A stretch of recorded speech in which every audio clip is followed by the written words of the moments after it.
Барлықтарыңа сәлем. Бүгін процентке байланысты есептердің үй жұмысын талқылайтын боламыз. Кеттік, бірінші есебінен бастап шығара берейік. Бірінші есепте қараңыздар, 20%-дік тұз ерітіндісіндегі судың 25%-ы кеуіп кетті дейді. Мына жерде судың дейтін сөзге мән беріп қараймыз. Судың 25%-ы кеуіп кетті. Ал қалған ерітіндінің проценттігін табыңыз дейді. Енді біз ең алдымен 3 шелек әдісіне салып жіберейік. Мынау бірінші шелек, бірінші шелекке не істейміз? Екінші шелекті араластырамыз. Так, енді қорытындысында бізде шығады неше? Үшінші шелек. Так, бізде қараңыздар. Мынау бірінші шелек, мынау бізде екінші шелек, мынау бізде үшінші шелек. 20%-дық су ерітіндісіне дейді. Значит, бізде бастапқыда 100% болған, 100% болған. Оның 20% не ол? Тұз ерітіндісі. Яғни 100%-ның 20%-ы тұз ерітіндісі. Кәдімгі тұздан тұрады. Ал қалған 80%-ы бізде судан тұрады. Енді бізде келесі шелекте судың 25%-ы кеуіп кетті дейді. Енді кеуіп кетті десе, ол кепкен болса массасы азаяды ғой. Значит, оны не істейміз? Азайтамыз.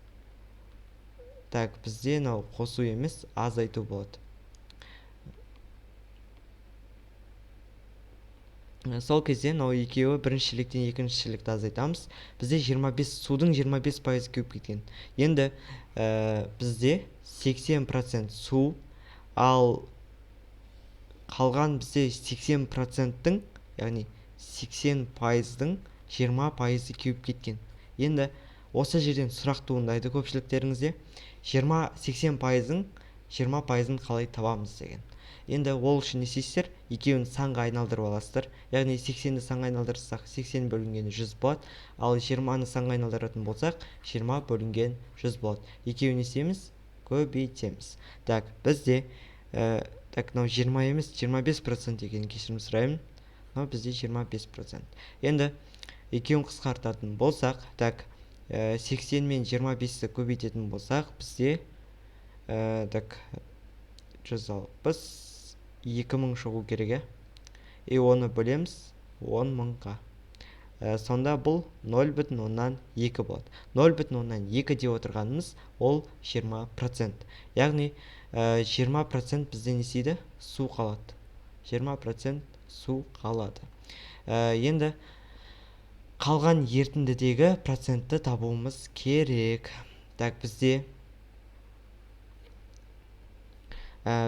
қараңыздар. Мынау бізде кеуіп кеткен су ғой, су бізде ұшып кетті ше. Ол судың құрамындағы судың құрамы. Енді бізде мына жерде 20% кеуіп кетті дейді. 20% кеуіп кетті. Сонда бастапқыда 100% массасы болған, оның не істейді? 20%-ы кеуіп кетеді. Енді 100% массадан 20% массаны азайтатын болсақ, бізде 80% шығады. Яғни 100% массадан 20% массаны азайтсақ 80%. Енді су бізде ұшып кетеді ғой төбеге ше. Судың құрамындағы тұздың проценті бізде 0 болады. Бізде білеміз, су кәдімгі 100% судан тұрады. Ал оның құрамында тұз болмайды. Енді бізге табу керек нені? Міне, қалған ерітіндідегі, яғни бізде мына жерде ерітінді қалады ғой, x дейтін. Осының пайыздық мөлшерін табуымыз керек. Не істейміз? Ең алдымен 100-ды 20-ға көбейтеміз. 100-ды 20-ға көбейтетін болсақ 2000 шығады.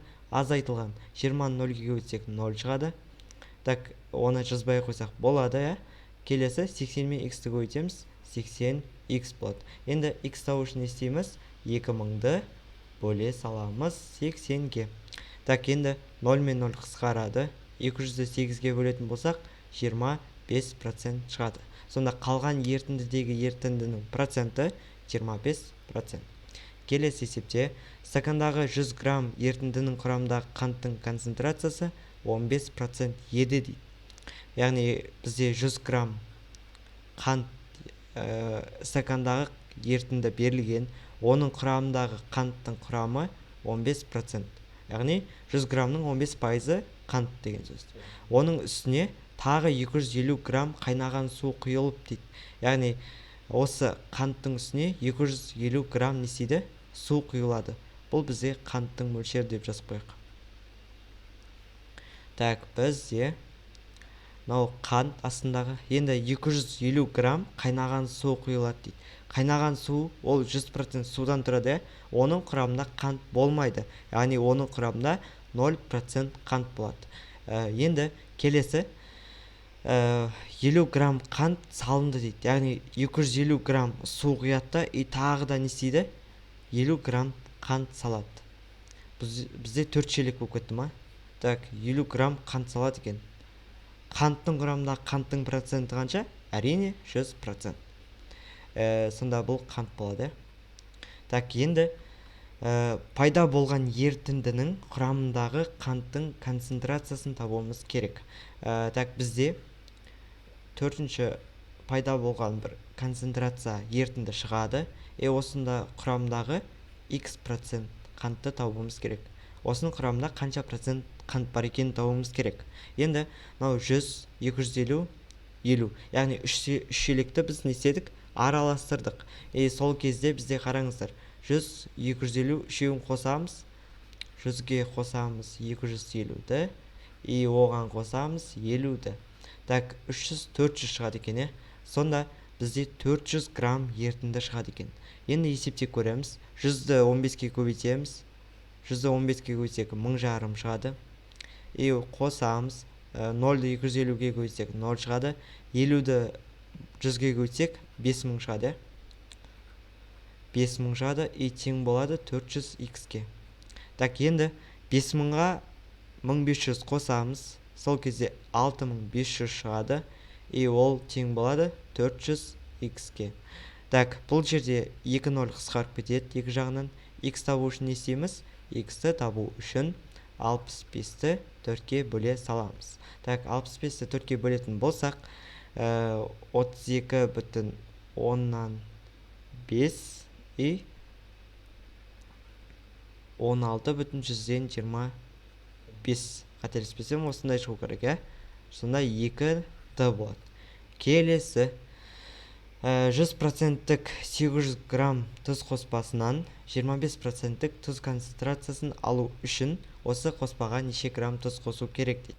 Яғни бізде бірінші шелекте берілгені 800 граммдық қоспа берілген. Оның құрамындағы тұздың пайызы 10%. Бұл бізде тұздың проценттік мөлшері. Так, енді осыған қанша грамм тұз қосу керек дейді. Яғни бізде 25% ерітінді шығу үшін қанша грамм тұз қосу керек дейді. Ол үшін істейміз, қосамыз тұзды. Екінші шелек бізде полный тұз болады. Бізде пайда болған үшінші шелекте 25%-тік тұз ерітіндісі шығу керек. Так, бізде енді осы жерден сұрақ туындайды. Тұздың құрамындағы тұздың проценті қанша? Ол әрине 100%. Так, енді 100% ол тұз. Бұл x грамм тұз қосылады. Яғни бізге белгісіз x грамм, осыны табуымыз керек. Енді пайда болған үшінші ерітінді ол 800 плюс x болады. Так, осы жерден табатын болсақ, 800-ге 10-ды көбейтеміз 8000. Оған қосамыз 100x-ті, яғни 100 бен x-ті көбейтеміз. И ол тең болады 25 көбейту 800 плюс x. Яғни 25-ті көбейте саламыз 800 плюс x-ке. Так, енді осыны есептеп көрейік. 8000 қосылған 100x ол тең болады. Так, 25-ті 800-ге көбейтетін болсақ, қателеспесем 20000 шығу керек па? 20000 шығу керек, қосылған 25x болады. Енді осы жерден осы жердегі x-терді сол жағына, сандарды оң жағына жіберейік. 100x-тен міне 25x азайтсақ, ол 75x болады. Тең, 20000-нан 8000-ді азайтатын болсақ, онда 12000 шығады. Так, енді осы жерден x табу үшін не істейміз? 12000-ді бөле саламыз 75-ке. Так, екеуін бөлетін болсақ 160 грамм шығады екен. Так, жауабы С болады. Келесі есепте массасы 150 грамм, концентрациясы 40% ас содасы дайындалған дейді. Оған қанша су қосқанда концентрациясы 15% ас содасының ерітіндісі алынады дейді. Яғни сіздерге ең бастапқы берілгені бірінші шелек, ол сіздерге 150 граммдық концентрациясы 40% болатын, яғни 40% болатын ас содасы дайындалған дейді. И оған не істейді? Су қосады, кәдімгі обычный су қосады. И о су бізде x грамм болады, яғни қанша су қосқаны белгісіз. Енді судың құрамындағы ас содасы неше? Әрине 0%. Ол 100% судан тұрады. Так, біздің астындағы ас содасы деп қояйық. Ас содасы тең болады, үшінші ерітінді пайда болады, оның концентрациясы 15% деген. 15%. Енді бұның массасын табу үшін не істейміз? Бірінші шелекке екінші шелекті апарып қоса саламыз. Сонда массасы 150 плюс x болады. Енді әр қарай қарапайым көбейтуге салып көбейтіп жібереміз. 40-ты 150-ге көбейтсек 6000 шығады. Екеуін көбейтсек 6000 шығады. Енді x-ті 0-ге көбейтсек 0 шығады. Оны жазбасақ жеткілікті. 15-ті 150-ге көбейтеміз. Так, 150-ді 15-ге көбейтсек, так, қателеспесем 2250 шығу керек. Қосылған 150, 15-ті x-ке көбейтеміз, 15x болады. Енді 6000-нан 2250-ді азайтамыз. Сол кезде бізде пайда болады 3750 тең болады 15x-ке. Енді так, x табу үшін 3750 бөлінген 15 тең болады. Так, 250 екен.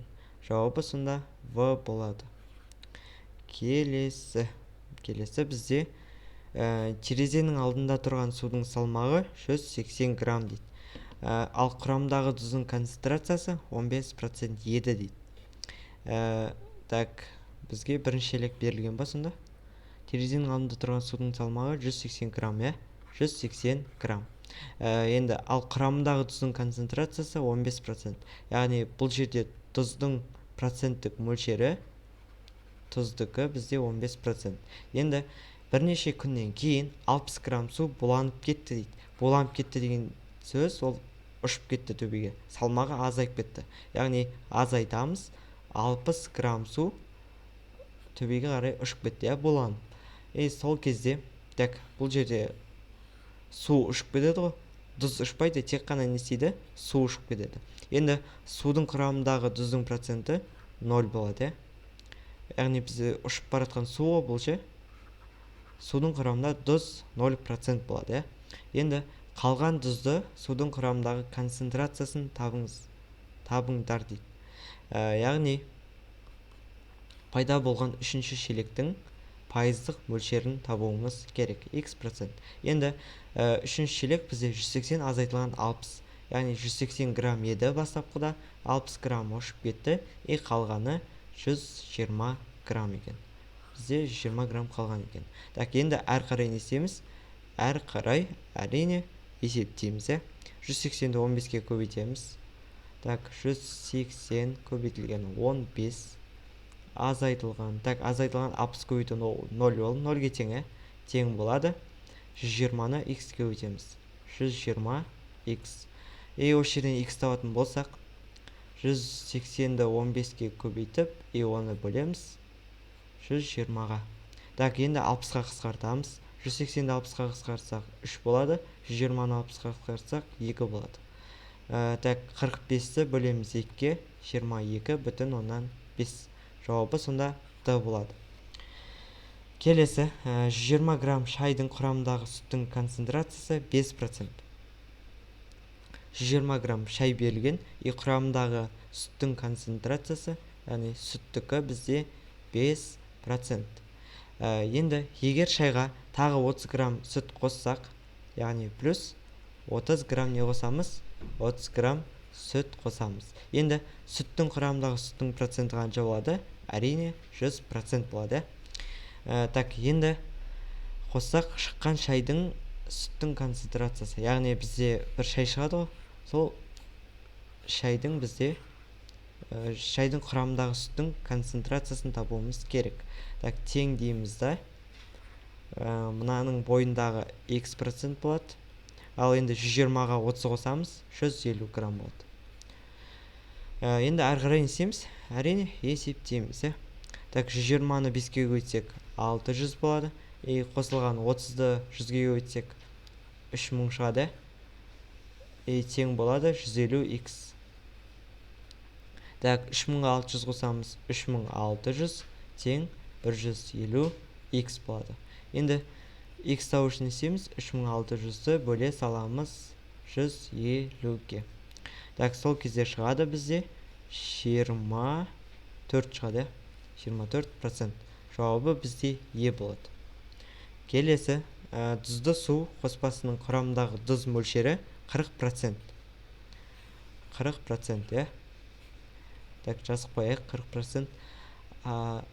Егер бұл қоспаға тағы 120 грамм тұз салынса дейді, плюс 120 грамм тұз салынады. 120 грамм тұз салынады екен. Онда оның құрамындағы тұз мөлшері 70% құрайды. Яғни нәтижесінде бізде 70% тұз шығады екен. Бастапқыда қанша грамм қоспа болды дейді. Енді бастапқыда бізде x грамм қоспа болды. Содан кейін тұздың құрамындағы тұздың пайызы 100%, бұл жерде. Мына жерде 120 x, яғни екеуінің қосылғаннан кейінгі массасы бізде 120 плюс x болады. Енді әр қарай теңдікті құрастыра саламыз. 40-ты x-ке көбейтеміз. 40x бола салады. Қосылған 120-ны 100-ге көбейтсек 12000 шығады екен. Тең болады. Так, 70 көбейтілген 20 плюс x болады. Енді осыны әрі қарай есептейміз. Так, бізде 40x қосылған 12000, ол тең болады. 70-ті 20-ға көбейтеміз. Так, 8400, яғни 8400 шығады екен. 8400 қосылған 70-ті x-ке көбейтеміз, 70x болады. X-терін оң жағына, сандарды сол жағына жібереміз. Сол кезде бізде шығады 3600 тең 30x. X тең болады 120 грамм. Жауабы бізде А болады екен. 120 грамм.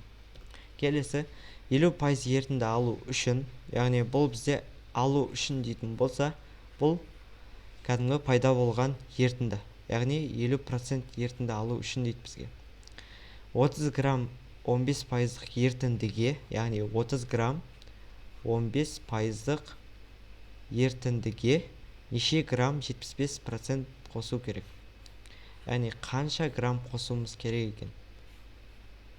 75% болатын x грамм ерітінді қосуымыз керек екен. Енді бізде үшінші шелек бізде салмағы 30 плюс x болады. Неге? Өйткені бірінші шелек пен екінші шелекті араластырып жатсыздар. Енді 30 пен 15-ті көбейтеміз, 4500 шығады. Оған қосамыз 75 пен x-тің көбейтіндісін, ол тең болады. Так, бірден есептеп жіберейік. 50-ді 30-ға көбейтеміз, 1000 шығады.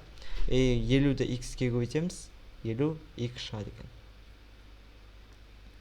Так, мына жерде 4500 емес, қателесіп кетіппін. Яғни 15 пен 30-ды көбейтсек 4500 шықпайды, 450 шығады. Енді 75x-тен 50x-ті азайтамыз, 25x. Ол тең болады 1000-нан 450-ді азайтамыз, 1050 шығады. 1050. Так, x табу үшін істейміз. 1050-ді бөле саламыз 25-ке. Так, сол кезде 42 шығады. Қателеспесем 42 шығу керек. жауабы 8 С болады.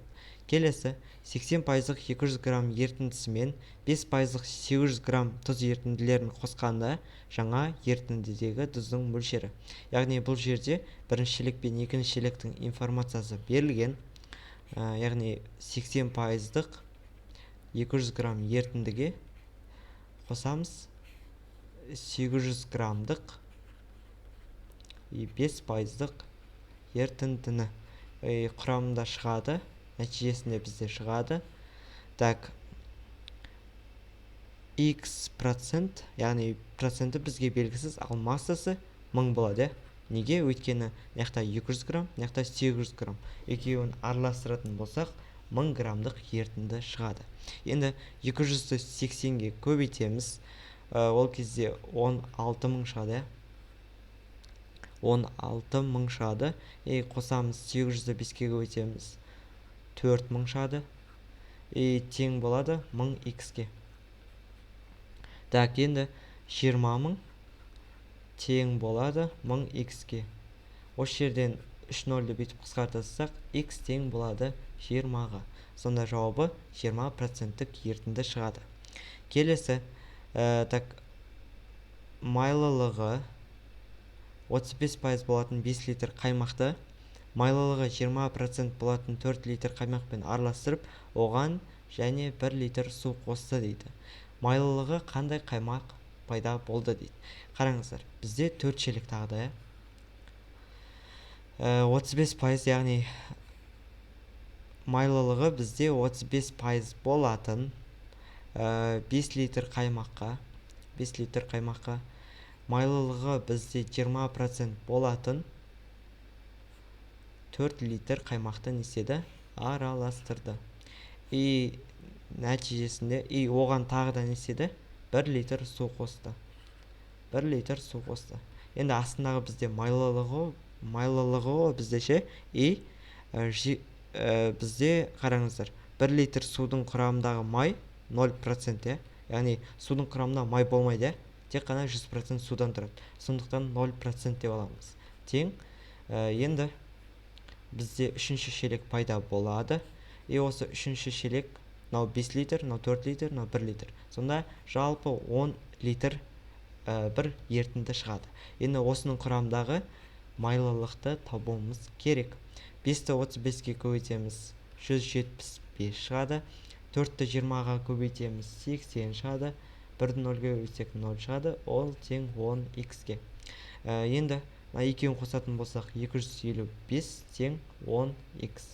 X тауы үшін есеміз, 255-ті 10-ға бөлеміз. 25,5 болады. Так, жауабы Д болады.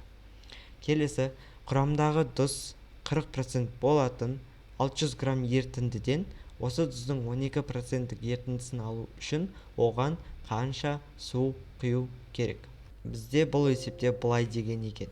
Так, бірінші 600 грамм, оның құрамдағы тұздың пайызы 40% болатын ерітіндіден 12% ерітінді алу үшін осыған қанша тұщы су құю керек дейді. Так, бізге x грамм тұщы су құю керек. Енді осы жерден тағы да ескертетін жағдай, тұщы судың құрамындағы тұздың проценті бізде, тұщы судың құрамындағы кәдімгі су ол 100% болады, ал тұздың проценті 0 болады. Яғни тұщы суда 0% тұз болады. Енді бұл тең болады үшінші шелек. Так, үшінші шелекте бізде 12% ерітінді алу үшін деп тұр. Массасы бізде 600 плюс x болады. Енді 600-ді 40-қа көбейтеміз, 24000 болады. Оған қоссақ x көбейту 0, ол 0-ге тең, жазбай қойсақ болады. Так, 600-ді 12-ге көбейтеміз. Так, 7200 қосылған 12x болады. Енді 24000-нан 7200-ді азайтамыз. Так, екеуін азайтатын болсақ 16700. Ол тең болады 12x-ге. Енді x тауы үшін есеміз, 16700-ді бөле саламыз 12-ге. Сонда 1400 шығады екен. 1400 грамм су құю керек екен. Жауабы С болады. Келесі, қышқылдың судағы ерітіндісіне 7 грамм таза қышқыл қосты дейді. Нәтижесінде массасы 200 грамм, проценті 500 ерітіндіні алды дейді. Бастапқы ерітіндіде неше грамм қышқыл болды дейді. Қараңыздар, бізде қышқылдың судағы ерітіндісіне 7 грамм таза қышқыл қосты дейді. Яғни таза қышқылдың құрамындағы қышқылдың проценті 100 болады. 100% болады. Яғни бұл таза қышқыл болғандықтан бұл 100% болады. Бізде астына қышқылдың проценттік мөлшері. Енді нәтижесінде деп тұр. Яғни результат бізде қандай? 200 грамм 5%-тік ерітінді алады. 200 грамм 5% болатын ерітінді алады. Так, енді бастапқы ерітіндіде неше грамм қышқыл болды дейді. Қараңыздар, бастапқы ерітіндіде қышқылдың пайызы x%. Яғни бізге белгісіз қышқыл неше процент екені. Енді бұл бізде 193 грамм болады. Осы сияқты неге дейтін сұрақ туындауы мүмкін. Қараңыздар, нәтижесінде бізде 200 грамм алынатын болса, ол тең болады 7 мен y-тің қосындысына. Яғни 7 қосылған y ерітінді. Y табу үшін не істейміз? 200-ден 7-ні азайтамыз, тең 193 болады. Яғни 193 грамм ерітінді болған. Енді оның құрамындағы x% қышқыл.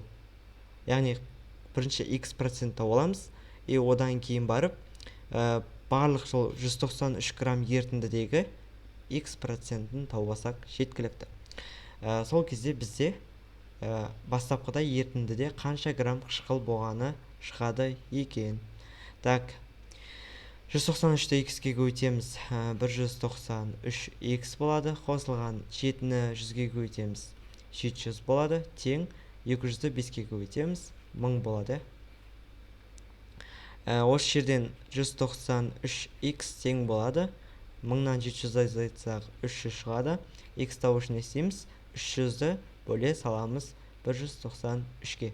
Яғни бізде 300 бөлінген 193% деген. Енді біз 193 ол 100% болатын болса, осының біз қышқылын табуымыз керек. Қышқыл ол x%, x болсын, x емес, бір y деп алайықшы. Яғни қышқыл бізде y болсын. Енді бұның құрамындағы процент 300 бөлінген 193% қышқыл деп тұр. Яғни не істейміз? Пропорцияға сала саламыз. Так, y табу үшін бұлай көбейтіп, мынаған бөле саламыз. Сонда 300 бөлінген 193 көбейтілген 193 бөлінген 100 болады. Так, мынау мен мынау қысқарып кетеді. 300 бен 100-ді бөлсек 3 грамм шығады екен. Сонда бастапқыда ерітіндідегі қышқылдың пайызы неше грамм екені белгілі болды бізге. Ол 3 грамм екен. Келесі, концентрациясы 15% болатын 2 килограмм тұзды, яғни 2 килограмм бізде концентрациясы 15%. Оған 10% болатын, концентрациясы 10% болатын 8 килограмм тұзды араластырылды дейді. Қосылған екінші бізде 10% болатын 8 килограмм тұзды дейді. 8 килограмм тұзды араластырылды. Пайда болған тұздың концентрациясын табуымыз керек. Бізде үшінші шелек пайда болады, ол 10 килограмм болады. Өйткені бірінші шелек пен екінші шелекті не істеді? Араластырылды. Яғни 2 мен 8-ді қосамыз, 10 килограмм шығады бізде. Бұл бізде x%. Яғни белгісіз. Осыны тауып алуымыз керек. Так, бізде 2 мен 15-ді көбейтеміз, 30. Қосылған 8 мен 10-ды көбейтеміз, 80. Ол тең болады 10 мен x-ді көбейткенде 10x. Так, осы жерден 30 бен 80-ді қосамыз, 110 тең 10x болады. X табу үшін не істейміз? 110-ды 10-ға бөлеміз, 11%. Сонда жауабы бізде D болады екен. Келесі, массасы 100 грамм болатын қышқыл ерітіндінің концентрациясын 30%-дан 10%-ға төмендету үшін қышқыл ерітіндісіне неше грамм су қосу керек дейді. Так, бізде қараңыздар. Бұл есеп таныс емес есеп болуы мүмкін сіздерге. Бірақ осыдан кейін 100% үйреніп аласыздар. Массасы 100 грамм дейді. ерітінді берілген. Енді осының 30%-дан 10%-ға төмендету үшін дейді. Яғни бастапқыда бізде 30% болған ол. И осыны не істеу керек? Нәтижесінде тұщы су қосу арқылы 10%-тік ерітінді алу керекпіз. Яғни біз су қосу арқылы оның процентін азайтамыз. Сонда бізде бұл, қараңыздар, тұщы су x грамм қостық деп есептедік, сонда нәтижесінде 100 плюс x болады. Яғни пайда болған ерітіндідегі масса 100 плюс x болады. Енді қараңыздар, мынау тұздың концентрациясы, судағы, кәдімгі судағы тұздың концентрациясы ол 0 болады. Сондықтан бұны 0% деп аламыз. Так, 100-ді 30-ға көбейтеміз, 3000 болады. Қосылған x-ті 0-ге көбейтсек 0 шығады, тең деп кете берсек болады. Так, 100-ді 10-ға көбейтеміз. Бірден жақшаны ашып жіберіп жазсақ болады. 100-ді 10-ға көбейтеміз, 1000 шығады. Оған қосамыз 10 мен x-тің көбейтіндісін 10x. Так, осы жерден 10x тең 2000, x тең болады 200 грамм. Сонда 200 грамм су қосуымыз керек екен. Келесі 4 килограмм тұщы суға 6 килограмм 50%-дық тұзды су қосылды. Пайда болған жаңа ерітіндінің концентрациясын табуымыз керек. Так, 4 килограмм тұщы суға дейді. 4 килограмм тұщы суға қосылған 6 килограмм 50%-дық ерітінді. Яғни 6 килограмм болатын 50%-дық ерітінді. Бізде қорытындысында қанша процент ерітінді шығады дейді. Сонда 4 пен 6-ны қосамыз, 10 килограмм болады екен. Оның x проценті тұздың концентрациясы. Так, тұщы судағы тұздың мөлшері 0%. Осының алдындағы есептерде айтып өткен болатын. Так, енді 4-ті 0-ге көбейтсек 0 шығады. Оны есептемесек болады. 6-ны 50-ге көбейтеміз, 300 шығады. Тең болады 10x. Так, осы жерден x тапсақ, x тең 30%. Жауабы сонда В болады екен. Келесі 15 грамм 30% қышқыл ерітіндісіне 45 грамм 10% қышқыл ерітіндісін араластырылды дейді. Пайда болған жаңа ерітіндінің концентрациясын табуымыз керек. Яғни 15 грамм ерітіндіге ол 30%-дық 15 грамм 30%-дық ерітіндіге 45 грамм болатын 10%-дық несейді қышқылын араластырады. Енді пайда болған жаңа ерітіндінің концентрациясын табуымыз керек. Пайда болған жаңа ерітіндінің концентрациясы бізде x% деп алайық. Бізде 15-45 екеуін қосамыз, яғни 60 граммдық ерітінді шығады екен. Енді 15-ті 30-ға көбейтеміз, 4500, қосылған 45-ті 10-ға көбейтсек 450, тең болады 60x. Так, бұл жерде мына жерде есептеуден тағы да қателесіп кетіппін. 15-ті 30-ға көбейтсек 450 шығады екен. Сонда 450 қосу 450 900 шығады, тең 60x-ке. X-ті табу үшін 900-ті бөле саламыз 60-ға. Сол кезде шығады 15%. Сонда жауабы 15 болады екен. Так, бізде жаңа піскен жүзімнің құрамында 90% су, ал кептірілген жүзімнің құрамында 12% су болады. Олай болса, 22 килограмм жаңа піскен жүзімнен неше килограмм кептірілген жүзім алуға болады. Яғни, бізде жаңа піскен жүзім 22 килограмм деп тұр мына жерде. Жаңа піскен жүзім 22 килограмм. Енді осы 90% су болады дейді. Жаңа піскен жүзімде 90% су болады дейді. Енді кептірілгеннен кейін, яғни кептірілді деген сөз, ол құрамындағы су төбеге буланып ұшып кетті деген сөз. Яғни x бізде x килограмм су несейді төбеге қарай ұшып кетеді. Судың құрамындағы судың проценті әрине 100% болады. Енді бізде пайда болған үшінші шелекте 12% су болады екен. Енді бұның массасы 22 азайтылған x болады. Яғни 22 ғой, x екеуін азайта саламыз. Өйткені бойындағы су төбеге қарай ұшып кетеді. Енді осыны сіздерге оңай жолын үйреткен болатынмын. Яғни мынау су и құрғақ бөлімі, 90% судан тұратын болса, 10% құрғақ бөлімнен тұрады. Ал 100% судан тұратын болса, 0% құрғақ бөлім болады. 12% судан тұратын болса, онда 88% судан тұрады, құрғақ бөлімнен тұрады. Енді 22-ні істейміз, 10-ға көбейтеміз. 22-ні 10-ға көбейтеміз, одан кейін x-ті 0-ге көбейтеміз, 22 минус x-ті 88-ге көбейтеміз. 22-ні 10-ға көбейтетін болсақ, 220 шығады. X-ті 0-ге көбейтсек, ол 0 шығады. 22 минус x-ті 88-ге көбейтеміз. 22 көбейту 88, бірден жақшаны ашып жазамын. Азайтылған 88x. Жақшаны ашқан кезде 88 екеуіне де көбейтіледі. Енді бұл жердегі 88x тең болады 22 көбейту 88 азайтылған 220. Осыны есептеп көрейік. Осы жерден x-ті табатын болсақ, яғни 22-ні 88-ге көбейтіп, 220-дан азайтсақ, оны 88-ге бөлсек, мен бірден есептей салайын. 19,5 килограмм шығады екен. Енді сіздерге тап деген нені? Жүзімнен неше килограмм кептірілген жүзім алуға болады дейді. Яғни бізде 19,5 килограмм несейді төбеге су ұшып кетеді. Енді қалғаны неше? Бізде қалған жүзімнің кептірілген бөлігі.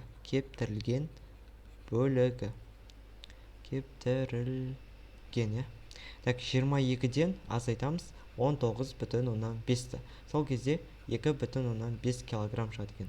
Жауабы бізде А болады. Келесі, ылғалдылық бізде 85% болатын 0,5 тонна мақта бар дейді. Яғни бізде влажность дейді ғой, сол ылғалдылығы бізде 0,5 тонна болатын мақта берілген. Осы мақтаның ылғалдылығын 25%-ге түсіру үшін неше тонна суды буландыру керек? Яғни буландырады десе азайтамыз. Төбеге не істейді? Өйтіп су ұшып кетеді. Буланып ұшып кетеді. X тонна су не істейді? Буланып ұшып кетеді. Судың құрамындағы судың проценті 100%. Енді тең 25%-ке түсіру үшін дейді. Бастапқыда 85% еді ғой. Осыны не қылды? 25%-ке түсіру үшін қанша суды буландыру керек дейді. Бізде масса 0,5 минус x болады. Енді оңай жолға салып жүреміз. Бізде су бөлігі, құрғақ бөлімі. Су бөлігі 85% болса, құрғақ бөлімі 15%. Яқта су бөлімі 100% болса, құрғақ бөлімі 0%. Яқта 75% болады екен. Енді әрі қарай 0,5-ті көбейтеміз 15-ке, x-ті 0-ге көбейтеміз, 0,5 минус x-ті 75-ке көбейтеміз. 0,5-ті 15-ке көбейтсек 7,5 шығады. Ол тең болады. 75-ті 0,5-ке көбейтсек 37,5 шығады. Азайту 75x. 75x тең болады. 75x-ті теңдіктің сол жағына жібереміз. 7,5-ті оң жағына жібереміз. Бізде плюс болып барады, минус болып барады. Сонда тең 30 болады. X тең болады. 30-ды 75-ке бөлетін болсақ, онда 0,4 тонна шығады екен. Сонда 0,4 тонна суды істеуіміз керек, буландыруымыз керек. Келесі, теңіз суындағы тұздың концентрациясы 5%-ке тең.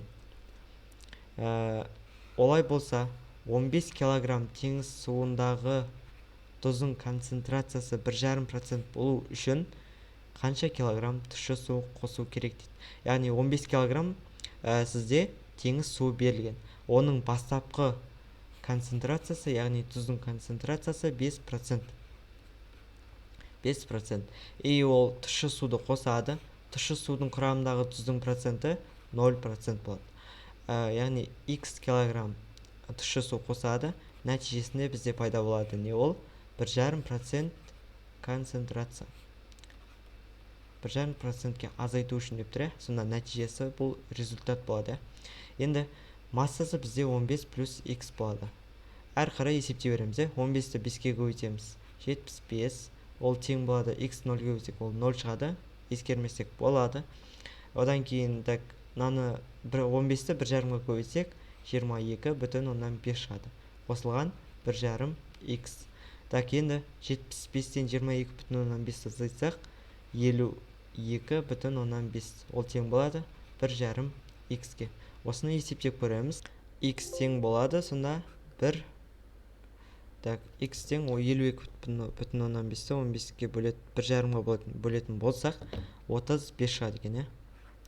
35. Сонда жауабы 35 литр тұщы су қосу керек. Енді ең соңғы есеп. Тұздың концентрациясы 1% болатын 100 грамм тұзды су берілген дейді. Яғни бізде құрамдағы тұздың проценті 1% болатын 100 грамм тұзды су берілген. Суды буландырғаннан кейін тұздың концентрациясы 2%-ды құрады дейді. Яғни буландырды деген сөз не істеді? Су бүйтіп төбеге қарай ұшып кетті деген сөз. Енді x грамм суды буландырады, оның құрамындағы тұздың проценті 0% болады. Сол кезде бізде пайда болады 2%-тік ерітінді. Яғни массасы 100 азайтылған x болады. Осыны есептеп көрейік. 100-ді 1-ге көбейтеміз, 100 тең болады, x 0-ге көбейтсек 0 шығады, оны есептемесек болады. 100 азайтылған x, оны көбейтеміз 2-ге. Бізде 100 тең болады 200 азайтылған 2x. 2x-ті сол жағына, сандарды оң жағына. 200-ден 100 азайтсақ 100 шығады, x тең болады 50. Сонда біз қараңыздар. 50 грамм суды не істедік? Буландырып жібердік. Сонда 100 минус x, яғни 100 азайтылған 50 тең 50 грамм не істеді? Ерітінді қалды. Енді 50 грамм ол 100% ерітінді, оның 2% не ол? 2% бізде тұз болады. Тұз бізде 2% болады. Бұны x деп алайық. Сонда x табу үшін не істейміз? 2-ні 50-ге көбейтеміз, 100 болады. 2-ні 50-ге көбейтсек 100 болады, оны не істейміз? 100-ге бөлеміз. 100-ді 100-ге бөлсек 1 шығады. Сонда пайда болған ерітіндідегі 50 грамм ерітіндідегі тұздың массасы 1 грамм екен. Жауабы сонда Д болады. Сонымен бүгінгі процентке байланысты есептер аяқталды. Енді алдағы уақытта сіздерге осындай есептер жіберіп отырамын. Барынша толық шығаруға тырысыңыздар. Жақсы, сау болыңыздар.